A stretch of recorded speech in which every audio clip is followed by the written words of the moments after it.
Siraj live of ബീറ്റിലേക്ക് വീണ്ടും സ്വാഗതം. നമ്മൾ കേരളീയർ എല്ലായ്പ്പോഴും അഭിമാനം പറയുന്ന ഒരു മേഖലയാണ് നമ്മുടെ ആരോഗ്യരംഗം. അത് വസ്തുതാപരമാണ് താനും. ദേശീയ തലത്തിൽ മാത്രമല്ല, അന്തർദേശീയ തലത്തിലും കേരളത്തിൻ്റെ ആരോഗ്യ മികവിന് ഒരുപാട് തവണ അംഗീകാരങ്ങൾ ലഭിച്ചിട്ടുണ്ട്. വലിയ വലിയ സങ്കീർണമായ ശസ്ത്രക്രിയകളിൽ വിജയം നേടിയത് മാത്രമല്ല, നിപ്പ പോലെ, കോവിഡ് പോലെ മഹാമാരി കേരളത്തെ പിടിച്ചുലച്ചപ്പോഴെല്ലാം നമ്മൾ നമ്മുടെ ആരോഗ്യരംഗത്തിൻ്റെ ശക്തി കൊണ്ടാണ് അതിനെ നേരിട്ടത്. അതിൽ യാതൊരു തർക്കവുമില്ല. നമ്മുടെ ആരോഗ്യരംഗം ഇനിയും സുശക്തമായി തന്നെ മുന്നോട്ട് പോകും. ആ കാര്യത്തിലും എനിക്ക് ആത്മവിശ്വാസമുണ്ട്.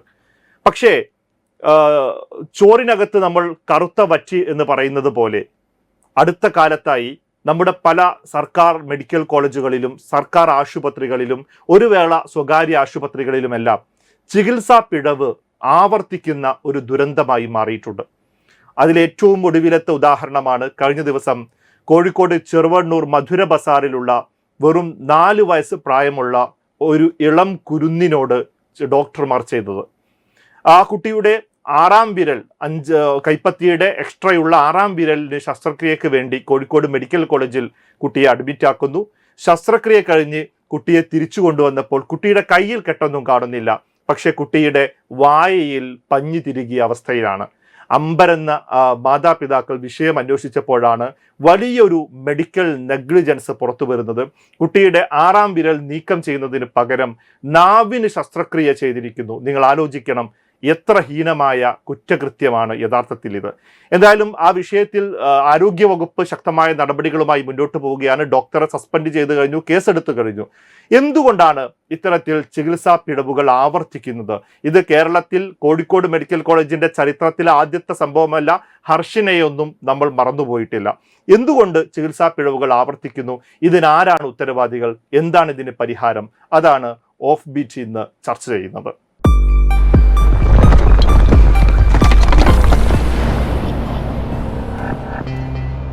സോമാഷേ, ഞാൻ ഇപ്പം ഇടതുകാൽ മാറി വലതുകാലിന് ശസ്ത്രക്രിയ ചെയ്യുന്ന കേസുകളൊക്കെ കേരളത്തിൽ ഒരുപാട് തവണ ഉണ്ടായിട്ടുണ്ട്. വലിയ നെഗ്ലിജൻസ് തന്നെയാണ്.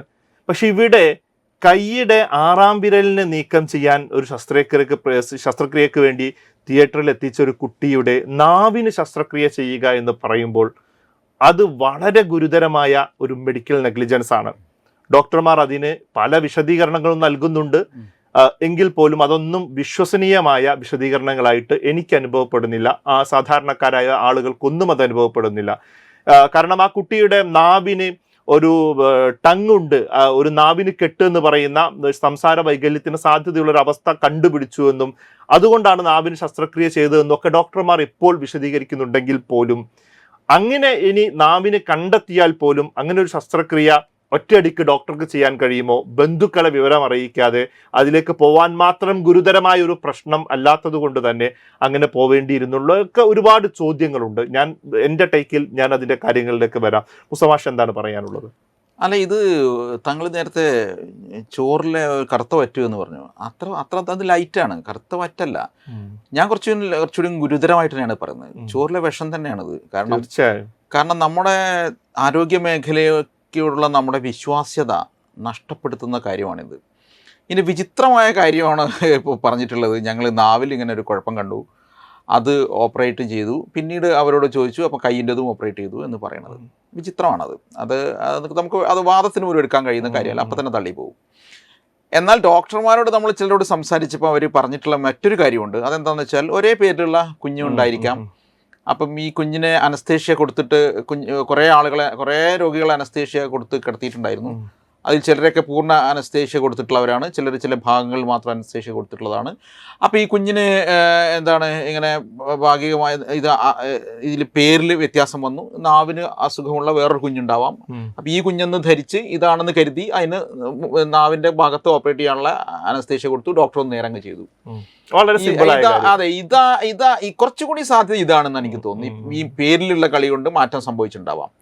എന്തായാലും ഞാൻ ആലോചിക്കുന്ന കാര്യമല്ല, നമ്മൾ ഈ എത്ര വിശ്വസിച്ചിട്ടാണ് ഈ ഡോക്ടർമാർക്ക് കൊടുക്കുന്ന പോലെ ഒരു വിശ്വാസ്യത നമ്മൾ മറ്റേതെങ്കിലും തൊഴിൽ മേഖലയ്ക്ക് കൊടുത്തിട്ടുണ്ടോ? കൊടുത്തിട്ടില്ല. നമ്മളെല്ലാവരും സംശയത്തോടെയാണ് കാണുക, അല്ലേ? ടീച്ചേഴ്സിന് ഇപ്പോൾ ഏറ്റവും കൂടുതൽ ആളുകൾ ക്രോസ് ചെക്ക് ചെയ്തുകൊണ്ടിരിക്കുന്ന കാലമാണ് അല്ലേ. വേറെ നമ്മളെ വീട്ടിലൊരു വേറെ എഞ്ചിനീയറിംഗ് വർക്കുമായി ബന്ധപ്പെട്ട ഒരാൾ വന്ന് നമ്മൾ പറയാൻ നിന്നിട്ട് അതിൻ്റെ അയാൾ എന്താണ് നമുക്കൊരു അറിവില്ലാത്ത കാര്യമായിരിക്കും, പക്ഷെ എന്നിൽ പോലും നമ്മൾ നോക്കിക്കൊണ്ടിരിക്കും. ഡോക്ടേഴ്സിന് നമ്മൾ അങ്ങ് കൊടുത്തിരിക്കുകയാണ് എല്ലാ വിശ്വാസത്തോടുകൂടി കത്തിയും കഴുത്തു എന്ന് പറഞ്ഞ പോലെയാണ് എല്ലാം കൊടുത്തിരിക്കുകയാണ്. അദ്ദേഹം പറയുന്നതാണ്, അദ്ദേഹം കുറിച്ചു തരുന്ന മരുന്നാണ്. ആരാണ് ഈ മരുന്നിൻ്റെയൊക്കെ കണ്ടന്റൊക്കെ അന്വേഷിക്കാറില്ല? ആരാണ് അന്വേഷിക്കുന്നത്? ഇപ്പോൾ ഓപ്പറേഷൻ വേണം, സർജറി വേണം എന്ന് ഡോക്ടർ പറഞ്ഞു കഴിഞ്ഞാൽ സർജറി എങ്ങനെ വേണം എന്ന കാര്യത്തിൽ നമ്മൾ എന്താക്കുള്ളൂ, സംശയം തേടുന്നുള്ളൂ, സെക്കൻഡ് ഒപ്പീനിയൻ എടുക്കുന്നുള്ളൂ. സർജറി എന്നിടത്ത് നമ്മൾ ഉറച്ചു നിൽക്കുകയാണ്. അപ്പം ഇങ്ങനെ ഏൽപ്പിക്കുന്ന കുഞ്ഞുങ്ങൾ, മനുഷ്യർ, ഇവരെ എത്ര ഇതായിട്ട് എങ്ങനെയാണ് നമുക്ക് വിശ്വസിക്കുക ഈ ആളുകളെ? ഈ രൂപത്തിൽ പോയി കഴിഞ്ഞാൽ നമ്മുടെ ഡോക്ടർ സംവിധാനത്തെ, ഈ മെഡിക്കൽ സംവിധാനത്തെ തന്നെ വിശ്വാസ്യത കളഞ്ഞു കുളിക്കുന്ന കാര്യമാണ്. ഒറ്റപ്പെട്ട ഒരു കാര്യം വെച്ച് ഇങ്ങനെയൊക്കെ സംസാരിക്കാവോ എന്നാണ് ചോദ്യം. നമ്പർ 1 ഒക്കെ അങ്ങ് പോയി കഴിഞ്ഞാൽ നമ്പർ 1 കേരളം ഇടിഞ്ഞു പോയോ എന്ന് ചോദിച്ചാൽ ഞാൻ ഇപ്പം നേടിയ നേട്ടങ്ങളൊന്നും ഇല്ലാതാവുന്നു എന്ന അഭിപ്രായം എനിക്കില്ല. പക്ഷേ ഇതിന് ഒറ്റപ്പെട്ടതായി മാത്രം കാണാൻ കഴിയില്ല എന്ന് എനിക്ക് തോന്നുന്നു. ഇപ്പോൾ സ്വകാര്യ മേഖലയിലും പിന്നെ സർക്കാർ മേഖലയിലൊക്കെ ഇത് നടക്കുന്നുണ്ട്. കോഴിക്കോട് സ്വകാര്യ ആശുപത്രിയിൽ നേരത്തെ തങ്ങൾ സൂചിപ്പിച്ചത് ഇടത് കാലിൽ ഓപ്പറേഷൻ വലത് കാലിൽ ചെയ്ത സംഭവം ഉണ്ടായിട്ടുണ്ട്. 2019 മഞ്ചേരിയിൽ മൂക്കിന് ഓപ്പറേഷൻ വേണ്ടയാൾക്ക് വയറിന് ചെയ്ത സംഭവം ഉണ്ടായിട്ടുണ്ട്. മാനന്തവാടി ഹോസ്പിറ്റലിൽ വെരിക്കോസ് വെയിന് വേണ്ടി ഇത് ചെയ്തു, ഓപ്പറേഷൻ ചെയ്തു. പക്ഷെ പ്രധാനപ്പെട്ട ഞരമ്പിന് കേടുപാട് വന്നു. ഇയാൾക്ക് പിന്നെ കാല് അനക്കാൻ പറ്റാണ്ട് വന്നു, കടുത്ത വേദന വന്നു, നടക്കാൻ പറ്റാൻ വന്നു. കോഴിക്കോട് മെഡിക്കൽ കോളേജിൽ വന്നപ്പോഴാണ് മനസ്സിലാക്കിയത് ഇത് യഥാർത്ഥത്തിൽ വെരിക്കോസ് വെയിനല്ല സർജറി ചെയ്തിട്ടുള്ളത്, സർജറി എന്തോ മിസ്റ്റേക്കണാണ്, പ്രധാനപ്പെട്ട ഞരമ്പിന് ഈ പ്രശ്നം ഉണ്ടായി എന്ന് പറയുന്നത്. തലശ്ശേരി സ്വകാര്യ ആശുപത്രിയിൽ പിന്നെ ഓപ്പറേറ്റ് ചെയ്തിട്ട് ആളുടെ കയ്യിന് ചലനശേഷി നഷ്ടപ്പെടുകയും പിന്നീട് ഉപഭോക്തൃ പരിഹാര കോടതി 4.12 ലക്ഷം രൂപ പിന്നെ ശിക്ഷ വിധിക്കുകയൊക്കെ ചെയ്തിട്ടുണ്ട്. അപ്പം ഇതൊക്കെ അപ്പം ഇത് ഞാൻ ഇത്ര എണ്ണി പറയുന്നത് ഒറ്റപ്പെട്ടതാണ് എന്ന് തന്നെയാണ്. നമ്മളിപ്പം ഈ ഹോസ്പിറ്റലിൽ നടക്കുന്ന എത്രയോ സർജറികൾ നടക്കുന്നു, അതിനകത്ത് സംഭവിക്കണ ഒന്നിനെ കുറിച്ച് ഇത്രയൊക്കെ ബേജാറാവേണ്ടതുണ്ടോ എന്ന് ചോദിച്ചാൽ ഉണ്ട് എന്ന് തന്നെയാണ് ഉത്തരം. കാരണം ഒരു നെഗ്ലിജൻസ് പോലും നടക്കാൻ പാടില്ലാത്തതാണ്. അതിന് കൃത്യമായ വിശദീകരണം വേണ്ടതാണ്, അതിന്റെ ശിക്ഷാ നടപടികൾ വേണ്ടതാണ്. എല്ലാത്തിനും റിപ്പോർട്ട് തേടുന്നു. ഈ റിപ്പോർട്ടിൽ എന്താണ് എന്ന് പോലും റിപ്പോർട്ട് തേടിക്കഴിഞ്ഞാൽ ഈ റിപ്പോർട്ട് പോലും പ്രസിദ്ധീകരിക്കുന്നില്ല, ആളുകൾ അറിയുന്നില്ല. ഇപ്പോൾ 2022 ഞാനൊരു താരതമ്യം പറയല്ല, 2022 പോർച്ചുഗലിലെ ഒരു ഹോസ്പിറ്റലിൽ ഇവിടുന്ന് പോയിട്ടുള്ള ഇന്ത്യക്കാരിയായ ഒരു ഗർഭിണി അവിടെ മരിച്ചു. അതിനകത്ത് നെഗ്ലിജൻസ് ഭയങ്കരമായി ആരോപിക്കപ്പെട്ടു. അവിടെ എന്തോ അവധി ആയതുകൊണ്ട് ഡോക്ടേഴ്സ് കൂട്ടമായി അവിടെ ഹോസ്പിറ്റലിൽ ഉണ്ടായിരുന്നില്ല, അതുകൊണ്ട് അവിടെ പ്രശ്നമുണ്ടായി. ഈ സ്ത്രീ മരിച്ചുപോയി. അപ്പോൾ അവിടുത്തെ മന്ത്രി രാജിവെച്ചു. മാർത്ത ടെമിഡോ എന്ന് പറയുന്ന മന്ത്രി രാജിവെച്ചു എന്ന് പറഞ്ഞാൽ ഇന്റർനാഷണൽ ലെവലിൽ എങ്ങനെയാണ് ഈ നെഗ്ലിജൻസിനെ കാണുന്നത് എന്നാണ് അത് സൂചിപ്പിക്കുന്നത്. മന്ത്രി നേരിട്ട് ഉത്തരം പറയേണ്ട കാര്യമല്ല. ഞാൻ പറയുന്നത് നമ്മുടെ നാട്ടിൽ മന്ത്രി രാജിവെക്കണമെന്നൊന്നും ഞാൻ പറയുന്നില്ല, അത്രയൊന്നും വേണ്ടെന്നേ, അതൊക്കെ ഇച്ചിരി അതിമോഹമായി പോകും. മറിച്ചൊരു കറക്റ്റായ ഒരു പ്രോസസ് നടക്കട്ടെ, ഒരു കറക്റ്റ്നെസ് വേണം. ഇത് എങ്ങനെയാണ് നടന്നതെന്ന് ജനങ്ങളോട് പറയട്ടെ, തുറന്ന് പറയട്ടെ. ഇതെന്താണ് സംഭവിച്ചിട്ടുള്ളത്? ആള് മാറിയതാണോ, അതോ ഡോക്ടർ വേറെന്തോ വളരെ ലേസി ആയി ഇത് ചെയ്തതാണോ? കൃത്യമായ ആളുകളോട് പറയൂ എന്താണ് പ്രശ്നം. ഇപ്പോഴും KGMOയെ പോലെയുള്ള ഡോക്ടർമാരുടെ സംഘടന ഇതിനെ ന്യായീകരിച്ചു. എന്തിനാണ് അങ്ങനെ ന്യായീകരിക്കുന്നത്? ന്യായീകരണം ഒരു വളഞ്ഞ വഴിക്കുള്ള അതിനകത്ത് പ്രശ്നങ്ങൾ ഉണ്ടെങ്കിൽ എന്തുകൊണ്ട് പറഞ്ഞുകൂടാ? അത് പറഞ്ഞു പോകേണ്ടതല്ലേ? അപ്പോഴല്ലേ വിശ്വാസ്യത തിരിച്ചു പിടിക്കുന്നത്. അതല്ലാതെ ഡോക്ടേഴ്സിന്റെ മൊറയിൽ തകർക്കുന്നു, അവരുടെ മനോവീര്യം തകർക്കുന്നു എന്നൊക്കെ നമ്മൾ പറയുന്നത് അത് പോലീസുകാരെ കുറിച്ച് പറഞ്ഞതുപോലെ തന്നെയല്ലേ? ആ പ്രൊഫഷന് തന്നെ പ്രശ്നമല്ലേ? ഞാൻ പറയുന്നതാണ്. നമ്മുടെ ഡോക്ടർ സുഹൃത്തുക്കൾ ഇതിനകത്ത് പിണങ്ങരുത് ദയവായിട്ട്. അവര് നമ്മളോട് പിന്നെ അരിശമരുത്. കാരണം എന്ന് വെച്ചാൽ നമ്മൾ പറഞ്ഞുകൊണ്ടിരിക്കുന്നത് ഈ ഡോക്ടർ പ്രൊഫഷന്റെ തന്നെ ഈ എൻബ്ലോക്കായി കൊടുത്തിരിക്കുന്ന വിശ്വാസ്യത നിങ്ങൾ തിരികെ പിടിക്കണം എന്ന് തന്നെയാണ് പറയുന്നത്. അതുകൊണ്ട് ഇതിനെ അത്യന്തം ഗൗരവത്തോടെ കാണുകയും പൂർണ്ണമായ അന്വേഷണം ഇതിനകത്ത് നടക്കുകയും ഇത്തരം സംഭവങ്ങൾ പിന്നെ ആവർത്തിക്കാതിരിക്കാനുള്ള ശക്തമായ നടപടികളിലേക്ക് അത് പോവുകയും വേണം. ഇതൊരു ഡോക്ടറോടുള്ള ഒരു ശത്രുതാ നടപടിയുമായി ബന്ധപ്പെട്ട ചോദ്യമല്ല. മാത്രവുമല്ല, ഇതുവരെ ഈ ഡോക്ടർ സമൂഹം ചെയ്തിട്ടുള്ള സേവനങ്ങളെയൊക്കെ നിരാകരിക്കുന്ന തരത്തിലല്ല നമ്മൾ സംസാരിക്കുന്നത്. പക്ഷേ ഇതിൽ രോഗികളുടെ, മനുഷ്യരുടെ വിശ്വസ്തതയുമായി ബന്ധപ്പെട്ടും അവരുടെ ജീവിതവുമായും ജീവനുമായും ബന്ധപ്പെട്ട കാര്യമാണ് എന്ന ഗൗരവത്തോടെ ഈ കാര്യങ്ങൾ എടുക്കുകയും അതിനാവശ്യമായ നടപടിയിലേക്ക് സർക്കാർ പോകണം എന്നാണ് എനിക്ക് പ്രാഥമികമായി പറയാനുള്ളത്. മുസ്തഫാഷ്, ഇപ്പം നമ്മളിപ്പം ഈ കോഴിക്കോട് മെഡിക്കൽ കോളേജിലാണ് ഇപ്പം ഈ കേസ് ഉണ്ടായിരിക്കുന്നത്. ഇപ്പം മുസ്തഫാഷ് നേരത്തെ വേറെ കുറെ ഉദാഹരണങ്ങൾ പറഞ്ഞു, ആ ഉദാഹരണങ്ങളൊക്കെ മാറ്റിവെക്കൂ. അടുത്ത കാലത്തായി കോഴിക്കോട് മെഡിക്കൽ കോളേജിൽ നിന്ന് തന്നെ നമ്മൾ കേട്ടുകൊണ്ടിരിക്കുന്ന വാർത്തകൾ എന്തൊക്കെയാണ്? ഹർഷിനയെ നമ്മൾ മറന്നുപോയിട്ടില്ലല്ലോ.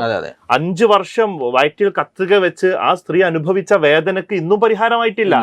ആ കേസിനകത്ത് ആ ഡോക്ടർമാരെ രക്ഷിക്കാൻ വേണ്ടി നടന്ന രാഷ്ട്രീയ കളികൾ നമ്മൾ കണ്ടതാണ്. പക്ഷെ ഇന്നും അവർ സമരത്തിലാണ്. ഈ മെഡിക്കൽ കോളേജിന് മുന്നിൽ ഒരു വലിയ മെഡിക്കൽ നെഗ്ലിജൻസിന് സാക്ഷിയായിട്ടുള്ള ഒരാൾ ആ മെഡിക്കൽ കോളേജിന് മുന്നിൽ സമരം ചെയ്തുകൊണ്ടിരിക്കുമ്പോഴാണ് മറ്റൊരു നെഗ്ലിജൻസ് ആ അതേ സ്ഥാപനത്തിൽ ആവർത്തിക്കുന്നത്. എന്തുകൊണ്ടത് ആവർത്തിക്കപ്പെടുന്നു? അത് കഴിഞ്ഞ വർഷം ICU പീഡനം, അതും കോഴിക്കോട് മെഡിക്കൽ കോളേജിൽ നിന്നാണ് ഉണ്ടായത്. ഇപ്പൊ കേരളത്തിലെ മെഡിക്കൽ കോളേജുകളെ ആകെ മൊത്തത്തിൽ എടുക്കുമ്പോൾ നല്ല ട്രാക്ക് റെക്കോർഡുള്ള രോഗ ചികിത്സക്ക് നല്ല പേര് കേട്ട ഒരു മെഡിക്കൽ കോളേജാണ് കോഴിക്കോട് മെഡിക്കൽ കോളേജ്. പല പ്രമുഖമായ സ്വകാര്യ ആശുപത്രികളിൽ നിന്ന് കൈവിട്ട് കളയുന്ന, ഇനി രക്ഷയില്ല എന്ന് പറഞ്ഞ് ഒഴിവാക്കുന്ന കേസുകൾ പോലും, എത്രയോ കേസുകൾ മെഡിക്കൽ കോളേജിൽ നിന്ന് രക്ഷപ്പെടുത്താനായിട്ടുണ്ട്. നമ്മൾ അതിനൊന്നും വില കുറച്ച് കാണുന്നില്ല. നല്ല വിദഗ്ധരായ ഡോക്ടർമാരുള്ള, നല്ല സേവന സംവിധാനങ്ങളുള്ള, ഇപ്പോഴാണെങ്കിൽ മൾട്ടി സ്പെഷ്യാലിറ്റി സംവിധാനങ്ങളൊക്കെ ഉഷാറായിട്ടുണ്ട്. പക്ഷെ എന്നിട്ടും എന്തുകൊണ്ടാണ് ഇത്തരത്തിൽ നെഗ്ലിജൻസ് ആവർത്തിക്കുന്നത് എന്നത് ഗുരുതരമായിട്ട് നമ്മൾ പരിശോധിക്കേണ്ടതുണ്ട്. ഞാൻ മനസ്സിലാക്കുന്നിടത്ത് മുസ്തഫാഷ് പറഞ്ഞ രോഗിയെ മാറാനുള്ള ഒരു സാധ്യത ഇതിനകത്തുണ്ട്. പക്ഷെ ഈ രോഗിയെ മാറാനുള്ള ഒരു സാധ്യത ഉണ്ടാകണമെങ്കിൽ അതിനൊരു കാരണം ഉണ്ടാകും. നമ്മുടെ സിസ്റ്റത്തിന്റെ പ്രശ്നമുണ്ട്. കാരണം ഒരു പരിധിയിൽ കവിഞ്ഞ രോഗികൾ ഒരേ സമയം ഓപ്പറേഷന് വിധേയമാകുന്ന സാഹചര്യം ഉണ്ടാകുന്നുണ്ട്. അതിനനുസരിച്ച സൗകര്യങ്ങൾ ആ ആശുപത്രിയിൽ ഒരുക്കാൻ സർക്കാരിന് സാധിച്ചിട്ടുണ്ടാവാത്ത പ്രശ്നം ഉണ്ടാകാൻ സാധ്യതയുണ്ട്. ഇതൊക്കെ നമ്മൾ ഇതിന് പശ്ചാത്തലങ്ങൾ. പക്ഷെ അതൊന്നും മെഡിക്കൽ നെഗ്ലിജൻസിന് കാരണമല്ല. ഒരു ഡോക്ടർ, മുസ്തഫാഷ് സൂചിപ്പിച്ചതുപോലെ, ഒരു ഡോക്ടറുടെ പ്രൊഫഷൻ എന്ന് പറയുന്നത് നമ്മൾ മറ്റേത് പ്രൊഫഷനെയും പോലെയല്ല. ഓരോ മിനിറ്റിലും ഓരോ സെക്കൻഡിലും അദ്ദേഹം ശ്രദ്ധാലുവായിരിക്കണം. ഒരു സെക്കൻഡ് അദ്ദേഹത്തിന് കണ്ണ് തെറ്റിക്കഴിഞ്ഞാൽ ഉണ്ടാകുന്ന നെഗ്ലിജൻസ് വളരെ വലുതായിരിക്കും. അയാളുടെ മുന്നിലെത്തുന്ന രോഗി ആ രോഗിയുടെ രോഗം തിരിച്ചറിഞ്ഞ് അത് ആ രോഗി തന്നെയാണ് എന്ന് ഉറപ്പുവരുത്തേണ്ട ഉത്തരവാദിത്തം പ്രാഥമികമായി ഡോക്ടർക്ക് തന്നെയാണ്. മുസ്തഫാഷ് പറഞ്ഞതുപോലെ നമ്മൾ നമ്മുടെ ബന്ധുക്കളെ ഓപ്പറേഷൻ തിയേറ്ററിന്റെ കവാടത്തിനടുത്ത് വെച്ച് നമ്മൾ വിടുകയാണ് ഓപ്പറേഷൻ തിയേറ്ററിലേക്ക് വളരെ വേദനയോടുകൂടി. നമുക്ക് ഓപ്പറേഷൻ തിയേറ്ററിന്റെ പുറത്ത് നമ്മൾ പോയിരുന്നാൽ നമുക്ക് കണ്ണ് നിറയുന്ന കാഴ്ചകളാണ് കാണുന്നത്. വേദനയോടെ എത്രയോ അനുഭവിച്ചിട്ടുണ്ട്. വേദനയോടെ നമ്മൾ ഇരിക്കുന്ന എത്രയോ സന്ദർഭങ്ങൾ നമ്മുടെയൊക്കെ ജീവിതത്തിൽ കടന്നു പോയിട്ടുണ്ട്. ഓപ്പറേഷൻ തിയേറ്റർ എന്ന പേര് കാണുമ്പോൾ തന്നെ നമുക്ക് വേദനയാണ്, ബേജാറാണ്. അങ്ങനെ നമ്മൾ വിശ്വസിച്ച് ഏൽപ്പിക്കുന്ന ഒരാളെ ഇത്തരത്തിൽ, അതും ഒരു പിഞ്ചു കുഞ്ഞിന്റെ കാര്യത്തിൽ നിങ്ങൾ ആലോചിച്ച് നോക്കൂ. ഒരു കുട്ടിയുടെ നാവിന് പോയി ഓപ്പറേഷൻ ചെയ്ത് എനിക്ക് എത്രയായിട്ട് ഉത്തരം കിട്ടാത്ത ഒരു ചോദ്യം എന്താണെന്നറിയോ? ഈ ഡോക്ടർ ഈ കുട്ടിയുടെ നാവിന് ഇങ്ങനെ ഒരു ഓപ്പറേഷൻ ചെയ്യുമ്പോൾ ഈ ഒരു കുട്ടിയുടെ മാതാപിതാക്കൾ പറയുന്ന ഒരു കാര്യമുണ്ട്. 4 വയസ്സായ കുട്ടിയാണ്, എനിക്കുണ്ട് 4 വയസ്സ് 5 വയസ്സായ ഒരു മോള്, നന്നായിട്ട് സംസാരിക്കും 4 വയസ്സായ കുട്ടികൾ. ആ കുട്ടി നല്ല ആക്റ്റീവായിട്ട് സംസാരിക്കുന്ന കുട്ടി. ആ കുട്ടിക്ക് ഒരു രോഗവുമില്ല, ഒരു എക്സ്ട്രാ വിരലുണ്ട് എന്ന ഒരു ചെറിയ ഒരു ബലഹീനത ഉണ്ട്. അത് ഒരു വൈകല്യം എന്നൊന്നും നമുക്ക് പറയാൻ പറ്റില്ല അതിന്. അത്തരമുള്ള ഒരു സിമ്പിൾ ആയിട്ടുള്ള ഒരു കാര്യത്തിന് ഓപ്പറേഷന് പോയൊരു കുട്ടിയെ നാവിന് ഓപ്പറേഷൻ ചെയ്യുന്നത് എങ്ങനെയാണ്? അപ്പൊ ഈ ഡോക്ടർക്ക് ഈ കുട്ടിയുടെ നാവ് പരിശോധിക്കാനോ അല്ലെങ്കിൽ ഈ നാവ് കാണുമ്പോൾ എന്ത് തോന്നുകയാണ് ഇദ്ദേഹത്തിന് ഇത് മനസ്സിലാക്കാൻ പറ്റുന്നില്ലേ? ഇനി ഈ കുട്ടിയുടെ നാവിന് കെട്ടുണ്ട് എന്ന് വെക്കുക, ഡോക്ടർ ആ സമയത്ത് ഇത് കണ്ടുപിടിക്കുന്നു എന്നൊക്കെ സാധ്യതയുണ്ട്. ഡോക്ടറുടെ മുന്നിൽ എത്തുമ്പോൾ പലതും കണ്ടുപിടിക്കപ്പെടാനുള്ള സാധ്യതയുണ്ട്. അങ്ങനെയെങ്കിൽ മെഡിക്കൽ എത്തിക്സ് അനുസരിച്ച് ആ ഡോക്ടർ എന്താണ് ചെയ്യേണ്ടത്? ഈ കാര്യം ബന്ധുക്കളെ അറിയിക്കണം. കാരണം ഇതൊരു ഉടൻ ശസ്ത്രക്രിയ വേണ്ട ഒരു അസുഖമല്ല. ഒരു ഹാർട്ട് പേഷ്യന്റ് ആണെങ്കിൽ അയാളുടെ ഹാർട്ടിന് പ്രശ്നം കണ്ടാൽ ഒരു പക്ഷേ ബന്ധുക്കളോട് പറയാൻ സമയം കിട്ടിക്കൊള്ളുന്നില്ല. ഉടൻ ശസ്ത്രക്രിയക്ക്, ഓപ്പൺ സർജറിയിലേക്കൊക്കെ പോകേണ്ടി വരും, നമുക്കറിയാവുന്നതാണ്. പക്ഷെ ഇത് അങ്ങനത്തെ ഒരു ശസ്ത്രക്രിയ അല്ല. അപ്പൊ അങ്ങനത്തെ ഒരു സാഹചര്യം ഒരു ഡോക്ടർ ഡിറ്റക്ട് ചെയ്ത് കഴിഞ്ഞാൽ ഉടനെ ബന്ധുക്കളെ വിളിക്കണം. ബന്ധുക്കളെ വിളിച്ചിട്ട് കുട്ടിക്ക് ഇങ്ങനെ ഒരു കുഴപ്പമുണ്ട്, എന്താണ് നമ്മൾ ചെയ്യേണ്ടത്, ഈ പ്രശ്നത്തിന് നമ്മൾ പരിഹാരം കണ്ടിട്ടില്ലെങ്കിൽ കുട്ടിയിൽ ഭാവിയിൽ ഇന്ന പ്രശ്നം ഉണ്ടാകും എന്ന് പറഞ്ഞ് ഡോക്ടർ ഇത് ബോധ്യപ്പെടുത്തതിന് ശേഷമേ ശസ്ത്രക്രിയയിലേക്ക് പോകാൻ സാധിക്കുകയുള്ളൂ. അപ്പോൾ ഇതിൽ നിന്ന് നമ്മൾ മനസ്സിലാക്കേണ്ടത് എന്താണ്? ഒരിക്കലും അത്തരം ഒരു സാഹചര്യം അല്ല അവിടെ ഉണ്ടായത് എന്നാണ്. ഡോക്ടർ ഇതൊന്നും ആലോചിച്ചിട്ടോ അപ്പോൾ കണ്ടുപിടിച്ചതോ ആവാനുള്ള ഒരു സാധ്യതയും ഞാൻ ഇതിനകത്ത് കാണുന്നില്ല. അങ്ങനെ ഉണ്ടായിരുന്നുവെങ്കിൽ സ്വാഭാവികമായിട്ടും അത് ബന്ധുക്കളെ അറിയിക്കാൻ ഏതൊരു ഡോക്ടറും തയ്യാറാകും. കാരണം ഈ കുട്ടിയെ കൈവിരൽ ഓപ്പറേഷൻ ചെയ്യാൻ കൊണ്ടുവന്ന കുട്ടിയെ നാവ് ഓപ്പറേഷൻ ചെയ്ത് പുറത്തേക്ക് കൊണ്ടുപോകുമ്പോൾ ഉണ്ടാകുന്ന ഒരു പ്രശ്നം ഈ ഡോക്ടർക്ക് ഊഹിക്കാമല്ലോ. ഈ കൈവിരൽ ഓപ്പറേഷൻ ചെയ്യുകയും നാവ് ഓപ്പറേഷൻ, രണ്ട് ഓപ്പറേഷൻ നടത്തിയിട്ടാണ് പോകുന്നതെങ്കിൽ പിന്നെയും നമുക്ക് പറയാം ആ കുട്ടിക്ക് ഇന്ന പ്രശ്നമുണ്ടെന്ന്. ഈ കൈവിരലിന്റെ ഭാഗത്തേക്ക് ഡോക്ടർമാർ നോക്കിയിട്ട് പോലുമില്ല. അപ്പോൾ ഇത് വ്യക്തമായ നെഗ്ലിജൻസ് ഈ വിഷയത്തിൽ ഉണ്ടായിട്ടുണ്ട്. KGMOയെ ഇതിനെ പിന്തുണക്കുന്നത് ഒരു പക്ഷെ അവരുടെ സംഘടനാപരമായ വിഷയമായിരിക്കാം. പക്ഷേ നമ്മൾ ഇത്തരം ഡോക്ടർമാർക്ക് പിന്തുണ നൽകാതെ ഈ ഡോക്ടർമാർക്ക് പരമാവധി ശിക്ഷ, ഇതിൽ വിശദമായിട്ടൊരു അന്വേഷണം നടത്തി മുസ്തഫാഷ് പറഞ്ഞു, ആ അന്വേഷണ റിപ്പോർട്ട് പൊതുജനങ്ങൾക്ക് ലഭ്യമാക്കുന്ന രീതിയിലേക്ക് വരികയും കടുത്ത ശിക്ഷാ നടപടികളിലേക്ക് പോവുകയും ചെയ്യണം. ഹർഷിനയുടെ കേസൊക്കെ ഉഴപ്പിച്ചതിന്റെ ഫലമായിട്ടാണ് ഞാൻ ഇതിനെ കാണുന്നത്. ഹർഷിനയുടെ കേസ് പോലുള്ള ഒരു കേസിനകത്ത് യുക്തമായൊരു തീരുമാനം, യുക്തമായൊരു നടപടി, ശക്തമായൊരു ഇടപെടൽ ഉണ്ടായിരുന്നുവെങ്കിൽ അതേ ആശുപത്രിയിൽ വർഷങ്ങൾ കഴിയുന്നതിന് മുമ്പ് വീണ്ടും ഇത് ആവർത്തിക്കില്ലായിരുന്നു. അപ്പോൾ ഈ വിഷയങ്ങളിൽ സർക്കാരും ഗൗരവമായിട്ട് നടപടികൾ എടുക്കണം. ഇന്നത്തെ ഈ സംഭവം അവസാനത്തതായി മാറ്റുവാൻ സർക്കാർ വിചാരിച്ചാൽ കഴിയും. ഇത്തരത്തിൽ ഒരു ഡോക്ടറുടെ ഭാഗത്ത് നിന്ന് മെഡിക്കൽ നെഗ്ലിജൻസ് ഉണ്ടായാൽ ഒരു നിലക്കും അത് പൊരുത്തപ്പെട്ടു പോകാൻ കഴിയില്ല. ആ ഡോക്ടറെ സർവീസിൽ നിന്ന് മാറ്റി നിർത്തണം. അതിന് ശക്തമായ നടപടികൾ ഉണ്ടാകണം. അതോടൊപ്പം തന്നെ ഞാൻ പറയുന്നു, ഡോക്ടർമാരുടെ ജോലി എന്ന് പറയുന്നത് നമ്മുടെ ആരുടെയും ജോലി പോലെയല്ല. ഒരുപാട് സമ്മർദ്ദങ്ങൾ അനുഭവിക്കുന്നവരാണ് ഡോക്ടർമാർ. അവർക്ക് അതിൻ്റെതായ പ്രശ്നങ്ങളൊക്കെ ഉണ്ട്, അതൊക്കെ നമ്മൾ കാണുന്നുണ്ട്. പക്ഷെ അതൊന്നും മെഡിക്കൽ നെഗ്ലിജൻസിന് ഒരു പരിഹാരമോ അതിനുള്ള ഒരു ന്യായീകരണമോ ആണ് എന്ന് എനിക്ക് തോന്നുന്നില്ല. അല്ല, ഇതിനകത്ത് ഒരു വളരെ വേദനാജനകമായ ഒരു കാര്യം, സാധാരണക്കാരായ മനുഷ്യരെ ഏറ്റവും കൂടുതൽ ആശ്രയിക്കുന്ന ഹോസ്പിറ്റലുകളാണ് മെഡിക്കൽ കോളേജുകളും സർക്കാർ സംവിധാനത്തിലെ ഹോസ്പിറ്റലുകളും. നമ്മൾ സംസ്ഥാനത്തെ ഇന്ത്യയിലെ മറ്റ് സംസ്ഥാനങ്ങളുമായി തട്ടിച്ചു നോക്കുമ്പോൾ വളരെ വലിയ മുന്നേറ്റം ഈ രംഗത്തുണ്ടാക്കിയിട്ടുണ്ട് എന്ന കാര്യത്തിൽ സംശയമില്ല. സർക്കാർ വലിയ മുതൽ മുടക്ക് ഈ രംഗത്ത് നടത്തിയിരിക്കുന്നു. പക്ഷെ ഇവിടെ സംഭവിക്കുന്നത് എന്താണ്? ഈ മെഡിക്കൽ കോളേജിൽ പോയാൽ അങ്ങനെ തന്നെയാണ് എന്നും ഒരു പ്രചാരണം ഇതിൻ്റെ സൈഡ് ലൈനിൽ നടക്കുന്നുണ്ട്. അതുകൊണ്ടാണ് ഞാൻ കുറച്ച് സ്വകാര്യ ഹോസ്പിറ്റലുകളുടെ കാര്യത്തിൽ പറഞ്ഞത്. സ്വകാര്യ ഹോസ്പിറ്റൽ നടക്കുന്നുണ്ട്. അപ്പൊ അങ്ങനെ ഒരു സാധനം കൂടി ഇതിനകത്ത് നടക്കും എന്ന് പറഞ്ഞാൽ എന്താണ്? ഇതൊരു ബിസിനസ്. പിന്നെ ഉറപ്പായിട്ടും മെഡിക്കൽ കോളേജ് പോലെ ഇതാണ് കഥ. അവിടെ നാവിന് എന്താണ്, കയ്യിന് പോയാൽ നാവിനാട്ടോ ഈ സാധനം വരും. അപ്പം സാധാരണ മനുഷ്യന് ഇപ്പൊ എത്രയൊക്കെ നിങ്ങൾ പൈസ എന്തെങ്കിലുമൊക്കെ ഉണ്ടാക്കിയിട്ട് സ്വകാര്യ ഹോസ്പിറ്റലിൽ പോകുന്നവരുണ്ടാവാം, എന്നിട്ടും പോകാൻ പറ്റാത്തൊരു ഒരു സമൂഹം ഇവിടെ ഉണ്ട്. അവരുടെ പ്രധാനപ്പെട്ട ആശ്രയ കേന്ദ്രം തന്നെയാണ് മെഡിക്കൽ കോളേജുകൾ. മാത്രവുമല്ല, സ്വകാര്യ ഹോസ്പിറ്റലുകളിൽ കൈയൊഴിഞ്ഞ കേസുകളുടെയും അവസാനത്തെ ആശ്രയ ഇടം ഇവിടെ തന്നെയാണ് മെഡിക്കൽ കോളേജ്. മെഡിക്കൽ കോളേജുകൾക്കെതിരായ ഒരു വാദഗതിയായി മെഡിക്കൽ കോളേജുകളും സർക്കാർ സംവിധാനത്തിലെ ഹോസ്പിറ്റലുകൾക്കും എതിരായ ഒരു നെഗറ്റീവ് പ്രചാരണത്തിനുള്ള സാധ്യതയാക്കി ഇതിനെ മാറ്റുന്നതിനോട് എനിക്ക് കടുത്ത വിയോജിപ്പുണ്ട്. അത് പാടില്ലാത്തതാണ്. അത് യഥാർത്ഥത്തിൽ നമ്മുടെയൊക്കെ സാധാരണ മനുഷ്യരുടെ അവകാശത്തെ തന്നെയാണ് അത് ബുദ്ധിമുട്ടാക്കുന്നത്. കാരണം എല്ലാവർക്കും ഒന്നും ഈ ഇത്രയും വലിയ ചികിത്സാ ചെലവ് വഹിക്കാൻ സാധിച്ചു കൊള്ളണമെന്നില്ല. അപ്പം പിഴവുകൾ ഉണ്ടാവാം. അപ്പം മനുഷ്യ സഹജമായ പിഴവുകളോ അല്ലെങ്കിൽ എന്താ പറയുക, നോട്ടപ്പിശകുകളോ ഒക്കെ ഉണ്ടാവാം. പക്ഷേ ഇങ്ങനെ ഒരു സിസ്റ്റം തന്നെ ഇല്ല അവിടെ എന്ന് തോന്നിക്കുന്ന തരത്തിലുള്ള സംഗതികൾ രൂപപ്പെട്ട് വരുന്നതിലാണ് പ്രശ്നം. നോക്കൂ, നമ്മൾ ഡോക്ടർ സമൂഹത്തിന് എത്ര വലിയ പരിരക്ഷ കൊടുത്തിരിക്കുന്നു. ഇപ്പം തന്നെ ഈ വന്ദനാദാസിൻ്റെ ഒക്കെ കേസുമായി ബന്ധപ്പെട്ടൊക്കെ പുതിയ ഓർഡിനൻസ് തന്നെ വന്നു. ആ ഓർഡിനൻസിനകത്ത് കടുത്ത വ്യവസ്ഥകളാണ് ഡോക്ടർമാരോട് ഡോക്ടർമാരോട് തട്ടിക്കയറുന്നതിനൊക്കെ കൊടുത്തിട്ടുള്ളത്, ഡോക്ടർമാരെ ആക്രമിക്കുന്നതിനെതിരെ കൊടുത്തിട്ടുള്ളത്. ഇപ്പം ദേശീയ മെഡിക്കൽ കമ്മീഷൻ പറയുന്നത് ഒരു ഡോക്ടറെ അധിക്ഷേപിച്ചാൽ ആ രോഗിക്ക് ചികിത്സ നിഷേധിക്കാനുള്ള അവകാശം ഉണ്ടെന്നാണ് ഉണ്ടെന്നാണ് കൊടുത്തിരിക്കുന്നു. ഉറപ്പായിട്ടും കൊടുത്തിരിക്കുന്നു തന്നെയാണ്. നമ്മൾ ഇതേ വിഷയം ഇതേ ഫ്ലോറിൽ നമ്മൾ ഓഫ് ബീറ്റ് സംസാരിച്ചപ്പോൾ പറഞ്ഞിട്ട് ഡോക്ടർക്ക് അത് കൊടുക്കേണ്ടത് തന്നെയാണെന്നാണ് നമ്മൾ പറഞ്ഞിട്ടുള്ളത്. ഈ അധിക്ഷേപത്തിന്റെ റേറ്റ് നിശ്ചയിക്കുന്ന ഡോക്ടറാണെന്ന് മനസ്സിലാക്കണം. നിങ്ങളിപ്പോൾ ഒരു രോഗി പോയിട്ട് ചികിത്സന്റെ കാര്യങ്ങൾ അന്വേഷിച്ചാൽ തന്നെ ഒരു ഡോക്ടർക്ക് വേണമെങ്കിൽ അധിക്ഷേപമാണെന്നോ അല്ലെങ്കിൽ അദ്ദേഹത്തിന്റെ ഒരു മൂഡ് അനുസരിച്ച് അതിന് അങ്ങനെയൊക്കെ പറയാം. അപ്പൊ ഇത്രയും വലിയ പരിരക്ഷ കൊടുത്തിട്ടുണ്ട്.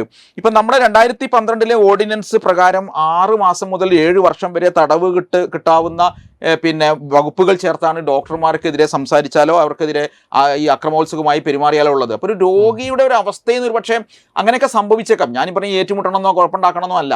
അതിനകത്ത് ഡോക്ടേഴ്സിനെ ഉൾപ്പെടുത്തിയിരിക്കുന്നു, നഴ്സസിനെ ഉൾപ്പെടുത്തിയിരിക്കുന്നു, ഈ പിന്നെ പാരാമെഡിക്കൽ ആളുകൾ ഉപയോഗിച്ചിരുന്നു, മെഡിക്കൽ നഴ്സിംഗ് വിദ്യാർത്ഥികളെ ഉൾപ്പെടുത്തിയിരിക്കുന്നു, എല്ലാ വിഭാഗത്തെയും സെക്യൂരിറ്റീസിനെ ഉൾപ്പെടുത്തിയിരിക്കുന്നു. അങ്ങനെ ആ പിന്നെ ഹോസ്പിറ്റലിനകത്തെ മുഴുവൻ പേർക്കും പരിരക്ഷ കൊടുക്കുന്ന തരത്തിലാണ് പിന്നെ ആ വ്യവസ്ഥകൾ ഉണ്ടാക്കിയിരിക്കുന്നത്. മാത്രമല്ല, ഇങ്ങനെ ഒരു സംഭവം ഉണ്ടായിക്കഴിഞ്ഞാൽ 1 മണിക്കൂറിനകം FIR ഇട്ടുകൊള്ളണം എന്ന വ്യവസ്ഥ അതിനകത്തുണ്ട്. അന്വേഷിക്കേണ്ടത് ഇൻസ്പെക്ടർ റാങ്കിലുള്ള ഒരാളായിരിക്കണം എന്നും വ്യവസ്ഥ ചെയ്തിരിക്കുന്നു. അപ്പൊ ഇത്രക്കും പരിരക്ഷ ഡോക്ടേഴ്സിന് നമ്മൾ കൊടുക്കുന്നുണ്ട്. അത് ഈ സമൂഹം വകവെച്ച് കൊടുത്തിട്ടുള്ളതാണ്. അവിടെയാണ് നമ്മൾ എന്ത് വരുന്നത്, ഒരു രോഗിക്ക് തിരിച്ചൊരു അനുഭവം ഉണ്ടായിക്കഴിഞ്ഞാൽ ഡോക്ടർമാരുടെ സംഘടന അത് ശക്തമായി അതിനെ മറച്ചു വെക്കാൻ ശ്രമിക്കുന്നു. ആരോഗ്യ വിഭാഗം, നമ്മുടെ ആരോഗ്യ വകുപ്പ് തന്നെ പരമാവധി ഡോക്ടർമാരെ സംരക്ഷിക്കാൻ ശ്രമിക്കുന്നു. അപ്പോൾ രോഗിയുടെ അവകാശം എവിടെയെന്നാണ് നമ്മുടെ ചോദ്യം. ഡോക്ടറുടെ അവകാശത്തിന് നമ്മൾ സത്യസന്ധമായി പറയുകയാണെങ്കിൽ വലിയ വില കൽപ്പിക്കുന്നുണ്ട്. ഇനിയും ഡോക്ടേഴ്സിന് സൗകര്യങ്ങൾ കൊടുക്കണം എന്ന് തന്നെയാണ് നമ്മൾ അഭിപ്രായപ്പെടുന്നതും ആവശ്യപ്പെടുന്നതും. പക്ഷേ രോഗിയുടെ അവകാശങ്ങൾ വളരെ പിന്നോട്ട് പോവുകയും രോഗിയുടെ അറിയാനുള്ള അവകാശത്തിന്, രോഗിക്ക് എന്താണ് അങ്ങ് ചെയ്യുന്നത് എന്ന് ചോദിക്കാനുള്ള അവകാശമുണ്ട്, അത് അറിയാനുള്ള അവകാശമുണ്ട്. നിങ്ങൾക്കതൊന്നും മനസ്സിലാവില്ല എന്നല്ല അതിന് ഉത്തരം. ഇന്ന് കാലം മാറിയിട്ട് ഒരു രോഗി ഡോക്ടറുടെ മുന്നിൽ എത്തുന്നത് ഗൂഗിളിൽ നോക്കി രോഗം പഠിച്ചിട്ടാണ്. അപ്പൊ അത് ആ അറിവിന്റെ പ്രശ്നം വേറെ ഉണ്ട്.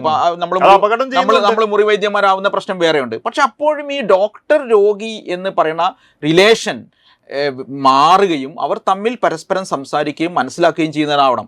നേരത്തെ നമ്മൾ പറഞ്ഞതുപോലെ ഡോക്ടറുടെ ജോലിക്ക് നേരത്തെ നമ്മൾ പറഞ്ഞ പോലെയുള്ള സവിശേഷത ഉള്ളപ്പോൾ തന്നെ അതിന് വലിയ സമ്മർദ്ദമുണ്ട്. ഇപ്പോൾ നമ്മളിപ്പോൾ എത്രയോ ഡോക്ടേഴ്സ് അവരുടെ വ്യക്തിപരമായ കാര്യങ്ങൾ മാറ്റിവെച്ച് ദീർഘമായ സമയം അവരുടെ സമയത്തിന് വെച്ച് മുറിക്കുന്നില്ല.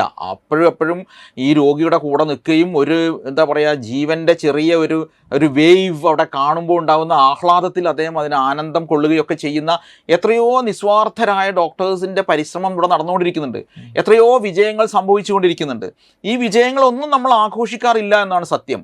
എന്നാൽ പിഴകളെ നമ്മൾ വലിയ തോതിൽ വിമർശിക്കുകയും ചെയ്യുന്നു. സ്വാഭാവികമാണ്. അപ്പം ഇതിനർത്ഥം ഈ ഡോക്ടർ കമ്മ്യൂണിറ്റി മൊത്തം കുഴപ്പമാണെന്നോ എല്ലാ സംവിധാനങ്ങളും തകർന്നടിഞ്ഞു എന്നോ അല്ല എന്ന് തന്നെയാണ് ഞാൻ പറയുന്നത്. ഉറപ്പായിട്ടും ഡോക്ടേഴ്സിൻ്റെ വലിയ തരത്തിലുള്ള പ്രശ്നങ്ങൾ അവർ അനുഭവിക്കുന്നുണ്ട്. അതിൽ ഏറ്റവും പ്രധാനപ്പെട്ട ഒരു പ്രശ്നം എന്ന് പറയുന്നത്, അതിപ്പോൾ മെഡിക്കൽ കോളേജിൽ സംഭവിച്ചുകൊണ്ടിരിക്കുന്ന കാര്യമാണ്. നമുക്ക് രോഗികൾ ഇഷ്ടം പോലെ വരുന്നുണ്ട്. നമ്മളിപ്പോൾ ജീവിതശൈലിയുമായി ബന്ധപ്പെട്ടൊക്കെ രോഗങ്ങളുടെ പലതരം പെരുപ്പങ്ങൾ സംഭവിക്കുകയാണ്.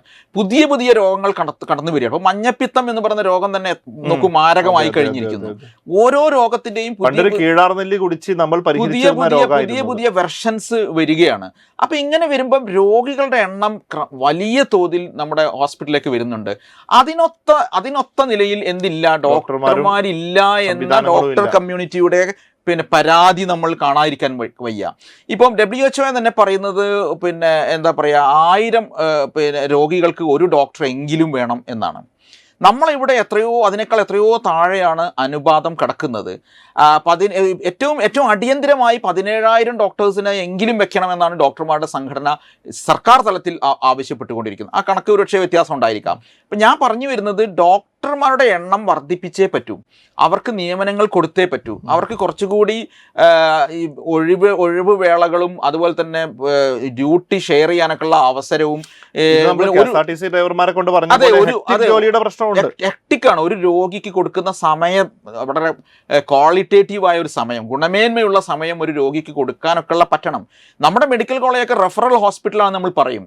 പക്ഷെ അത് റെഫറൽ സംവിധാനമാക്കിയത് തന്നെ ഈ രോഗികളുടെ വരവിൽ ഒരു നിയന്ത്രണം വെക്കാനാണ്. പക്ഷെ സംഭവിക്കുന്നത് എന്താണ്, എല്ലായിടത്തും റെഫർ ചെയ്യുകയാണ്. ഇതൊക്കെ നമ്മുടെ മെഡിക്കൽ കോളേജിലേക്ക് വന്നുകൊണ്ടിരിക്കുകയാണ്. അപ്പോൾ ഈ പ്രശ്നങ്ങളൊക്കെ ഉണ്ട്. ഡോക്ടേഴ്സ് കുറച്ചുകൂടി സൗകര്യങ്ങൾ കൊടുക്കേണ്ടതുണ്ട്. ഡോക്ടേഴ്സിൻ്റെ എണ്ണം മാത്രം കൂട്ടിയാൽ മതിയാവില്ല, അതിനോട് ചേർന്നുള്ള മറ്റ് ജീവനക്കാരുടെയും ആളുകളുടെയും ഒക്കെ എണ്ണത്തിൽ വ്യത്യാസം വരുത്തേണ്ടി വരും. നഴ്സസിൻ്റെ ഒക്കെ വലിയ ദാരിദ്ര്യം അനുഭവിക്കുകയാണ്. നഴ്സസിൻ്റെ എണ്ണം, പാരാമെഡിക്കൽ സംവിധാനങ്ങളുടെ എണ്ണം ആക്കേണ്ടി വരും. ഇന്നിപ്പോൾ എല്ലാം പരിശോധനകളിലൂടെയാണ് നിശ്ചയിക്കുന്നത്. പഴയ ആളുകൾ തൊട്ടാൽ മനസ്സിലാവുന്ന ഡോക്ടേഴ്സ് എന്നതിൽ നിന്നൊക്കെ മാറിയിട്ട് പരിശോധനകളാണ് എല്ലാം. ലാബ് അത് നമ്മൾ എത്ര മോശമായിട്ട് കാണണ്ട. അതൊക്കെ പുതിയ പുതിയ ടെക്നോളജി ഉപയോഗിച്ചുകൊണ്ട് രോഗം ഡയഗ്നോസ് ചെയ്യാൻ തന്നെയാണ് അവർ ശ്രമിക്കുന്നത്. അപ്പോൾ ഈ സംവിധാനങ്ങളെ ആകെ കൊണ്ടുവന്നുകൊണ്ട് മാത്രമേ നമുക്കിന്ന് അടിസ്ഥാനപരമായ ഒരു പരിഹാരം ഉണ്ടാക്കാൻ കഴിയൂ എന്നാണ് എനിക്ക് തോന്നുന്നത്. അതുകൊണ്ട് ഇത് കുറച്ചുകൂടി ഏതായാലും സർക്കാർ മുതൽ മുടക്കിയിരിക്കുന്നു. ആരോഗ്യ മേഖല എന്ന് പറയുന്നത് ദീർഘകാലത്തേക്കുള്ള മുതൽ മുടക്കാണ്. നമ്മുടെ മനുഷ്യ വിഭവം ആണ് ഏറ്റവും പ്രധാനപ്പെട്ട സംഗതി. അപ്പോൾ ഈ നോക്കൂ, നേരത്തെ നമ്മൾ പറഞ്ഞ ഒരു സർജറി റൂമിന് പുറത്ത് നിൽക്കുന്ന മനുഷ്യരുടെ വേദന കൂടി പരിഗണിക്കുന്ന നിലയിലായിരിക്കണം സർജറി റൂമിനകത്തുള്ള സംവിധാനങ്ങൾ. അത് അവിടെ ഡോക്ടേഴ്സ് വേണം, അവിടെ സഹായികൾ വേണം, അവിടെ സംവിധാനങ്ങൾ വേണം. ഈ മാറിപ്പോകുന്ന പോലത്തെ പരിപാടികൾ പാടില്ല, കൃത്യമായിരിക്കണം. അതിന് സർക്കാർ കുറച്ചുകൂടി മുതൽ മുടക്ക് നടത്തേണ്ടി വരും എന്ന് തന്നെയാണ് എനിക്ക് തോന്നുന്നത്.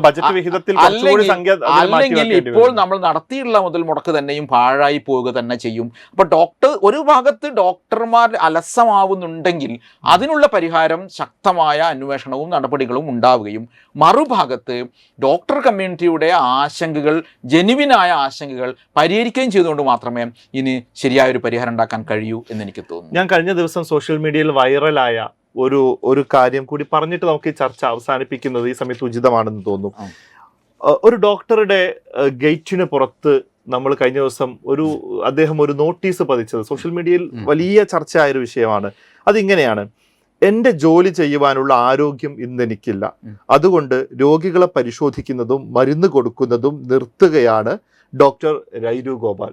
ഈ ഡോക്ടർ രൈരു ഗോപാൽ എന്ന് പറഞ്ഞത് നമുക്കൊക്കെ പ്രസിദ്ധനായിട്ടുള്ള ഒരു ഡോക്ടറാണ്. 2 രൂപ ഡോക്ടർ എന്നറിയപ്പെടുന്ന കണ്ണൂരിലെ വളരെ ഫേമസ് ആയിട്ടുള്ള നാട്ടുകാരുടെ പ്രിയങ്കരനായ ഒരു ഡോക്ടറാണ്. അദ്ദേഹത്തെ പോലെയുള്ള ഡോക്ടർമാരും നമ്മുടെ കൂട്ടത്തിലുണ്ട്. കാരണം സേവനം, അദ്ദേഹത്തിന്റെ ആരോഗ്യ അവസ്ഥയുടെ അങ്ങേയറ്റം എത്തുന്നത് വരെ ജനങ്ങളെ സേവിക്കുന്ന ഒരു വ്യക്തിയാണ്. ആ സേവനം ജനങ്ങൾക്ക് വേണ്ട രീതിയിൽ നൽകുകയും ജനങ്ങളുടെ ഒരു ഇഷ്ടം പിടിച്ചു പറ്റുകയും ചെയ്യുന്ന ഒരു ഡോക്ടറാണ്. അതേസമയം തന്നെ ഡോക്ടർമാരുടെ കമ്മ്യൂണിറ്റിയിൽ തന്നെ ഈ ഡോക്ടർമാരെ പറയിപ്പിക്കുന്ന എത്രയോ ഡോക്ടർമാരുണ്ട്. ഇതിനെ വെറും ബിസിനസ് ആയിട്ട് കാണുന്ന.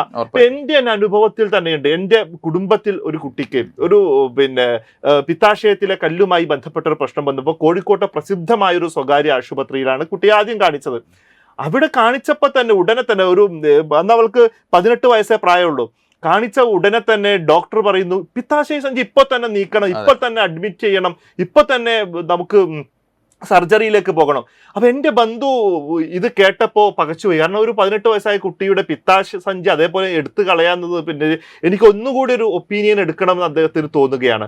അദ്ദേഹം മറ്റൊരു പ്രസിദ്ധമായ ആശുപത്രിയിൽ കാണിക്കുമ്പോൾ ആ ഡോക്ടർ പറഞ്ഞത്, കുട്ടിക്ക് വേദന സഹിക്കാൻ കഴിയുമെങ്കിൽ ഞാനൊരു മരുന്ന് തരാം, ആ മരുന്ന് ഒരാഴ്ച കൊണ്ട് ഇത് മാറുമെന്നാണ്. അത്ര വലിയ ഗൗരവമുള്ള വിഷയമൊന്നും ഇതിനകത്തില്ല. പക്ഷെ വേദന അസഹ്യമായതുകൊണ്ട് വളരെ ചെറിയൊരു ഓപ്പറേഷനിലൂടെ പിത്തസഞ്ചി എടുത്ത് കളയാതെ തന്നെ ആ പ്രശ്നം പരിഹരിച്ചു.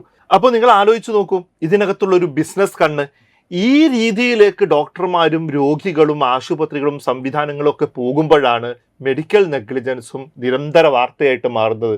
അതുകൊണ്ട് സമൂഹം ഈ വിഷയത്തിൽ ഉണരണം. ഡോക്ടർമാർ ആദ്യം ഉണരണം, സംവിധാനങ്ങൾ ഉണരണം, അതുപോലെ തന്നെ ഇതിനെ നിയന്ത്രിക്കുന്ന സർക്കാരും ഉണരണമെന്നാണ് ഓഫ് ബീറ്റിന് പറയാനുള്ളത്. നമുക്ക് അവസാനിപ്പിക്കാം. തീർച്ചയായിട്ടും. അപ്പോൾ നമുക്ക് ആത്യന്തികമായി പറയാനുള്ളത് ഇത്രയേ ഉള്ളൂ. മെഡിക്കൽ നെഗ്ലിജൻസ് എന്ന് പറയുന്നത് മറ്റേതൊരു കുറ്റകൃത്യവും പോലെ വളരെ നിസ്സാരമായി കാണാൻ കഴിയുന്ന ഒന്നല്ല. അത് എപ്പോഴെങ്കിലും നടക്കുന്നതാണ്, ഒന്നല്ലേയുള്ളൂ എന്ന് പറഞ്ഞ് നമുക്ക് തള്ളിക്കളയാൻ പാടില്ല. കാരണം അതൊരു ജീവന്റെ പ്രശ്നമാണ്, അല്ലെങ്കിൽ ഒരു ജീവിതത്തിന്റെ പ്രശ്നമാണ്. ഒന്നുകിൽ ഒരു മെഡിക്കൽ നെഗ്ലിജൻസ് ഒരാളുടെ ജീവൻ എടുക്കും, അല്ലെങ്കിൽ ഒരാളുടെ ജീവൻ കാലാകാലവും കട്ടിലിൽ കിടക്കുന്ന അവസ്ഥയിലേക്ക് അയാളെ മാറ്റും. അങ്ങനെ വരുമ്പോൾ അത് ജീവിതത്തിന്റെ പ്രശ്നമായി മാറും. അതുകൊണ്ട് മെഡിക്കൽ നെഗ്ലിജൻസ് പോലെയുള്ള സംഭവങ്ങളോട് അതിശക്തമായ നിലപാടെടുക്കാൻ സർക്കാർ തയ്യാറാവണം. അതോടൊപ്പം തന്നെ ഡോക്ടർ കമ്മ്യൂണിറ്റിയിൽ നിന്ന് തന്നെ അതിനുള്ള ശബ്ദങ്ങൾ ഉയർന്നു വരണം. ഡോക്ടർമാരുടെ സംഘടനയൊക്കെ വേണം, ഡോക്ടർമാരുടെ വിഷയങ്ങളൊക്കെ സംസാരിക്കണം, അവരുടെ പ്രശ്നങ്ങൾ അഡ്രസ്സ് ചെയ്യണം. അതിനകത്തൊരു പ്രശ്നവുമില്ല, ഒരു തർക്കവുമില്ല.